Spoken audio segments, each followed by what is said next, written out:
Nabi memberikan 3 amalan utama. Saya akan bacakan dengan cepat 3 amalan utama yang dikuatkan oleh beliau kepada para sahabat sebelum tiba Ramadan dan sampai sekarang menjadi kurikulum Ramadan Nabi.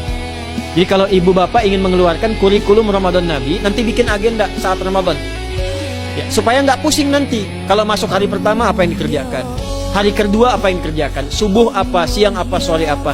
Cuman nanti saya berikan 3 yang pokok ini. Ada 3. 1, meningkatkan sholat. Saya ulang ya, meningkatkan apa? Sholat. Kalau meningkat secara singkatnya berarti bertambah dari yang sekedar fardu, tambah dengan apa? Sunnah. Maka dari sekarang keluarkan semua jenis sholat-sholat sunnah. Keluarkan dari sekarang apa saja, siang dan malam. Yang rawatib ada berapa rawatib? Rawatib 12. Ya, rawatib itu yang melekat dengan sholat fardu dan menentukan untuk memperbaiki sholat fardu. Menambah. Jadi kalau kurang khusyuk ditambah dengan sunnahnya disebut rawatib. Bisa sebelum, bisa setelah sholat fardu. Ada 12 dari hadis Nabi sallallahu alaihi wasallam. Man shalla isnatai asyrata raka'atan, siapa yang sholat 12 rakaat fi yaumin wa lailatin, yang mengiringi sholat fardu siang dan malam. Ya, bunyalahu bihinna baitun fil jannah, maka akan dibangunkan baginya satu rumah di surga kalau konsisten menunaikan 12 itu sampai meninggal dunia. Sahabat yang mendengar itu mengatakan kompak semuanya, sejak mendengar hadis itu kami usahakan istiqomah sampai meninggal tidak meninggalkannya. 12 itu 2 sebelum subuh, cepat. 4 sebelum zuhur, 2 setelah zuhur, 2 setelah maghrib, 2 setelah isya.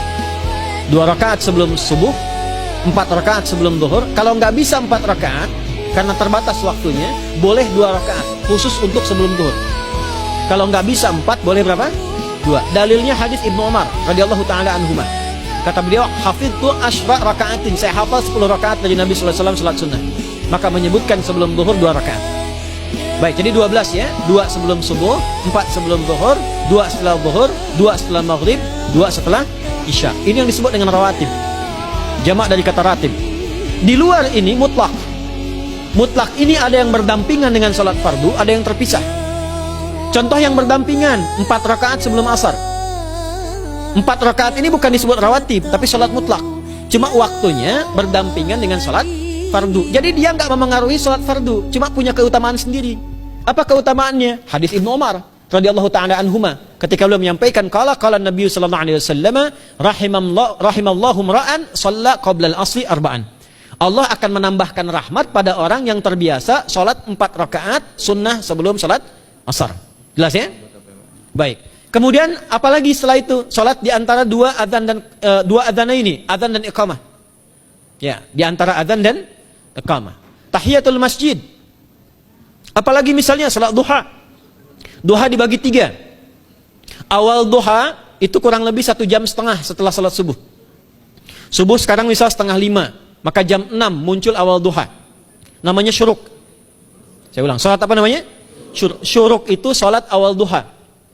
Jumlah rakaatnya 2 rakaat. Man shalal ghadata fil jama'ati thumma yaqudu yadhkurullah subhanahu wa ta'ala fa yusalli rak'ataini fa kana alaihi ka ajri umratin wa hajjin, ya ka ajri ummatin wa hajjin tamatan. Siapa yang salat subuh 2 rakaat dengan berjamaah, ya, dan umumnya kalau berjamaah bisa ke masjid di masjid. Kalau tak mampu ke masjid, tunaikan di rumahnya. Setelah itu tidak beranjak dulu, dia duduk untuk berzikir kepada Allah. Zikir itu bisa baca Quran. Quran surah 15 ayat 9 itu Quran disebut dengan zikir. Quran surah 54 ayat 17, 22, 32, 40 itu Quran disebut dengan zikir. Bisa baca Quran, bisa berdoa. Doa disebut dengan zikir. Quran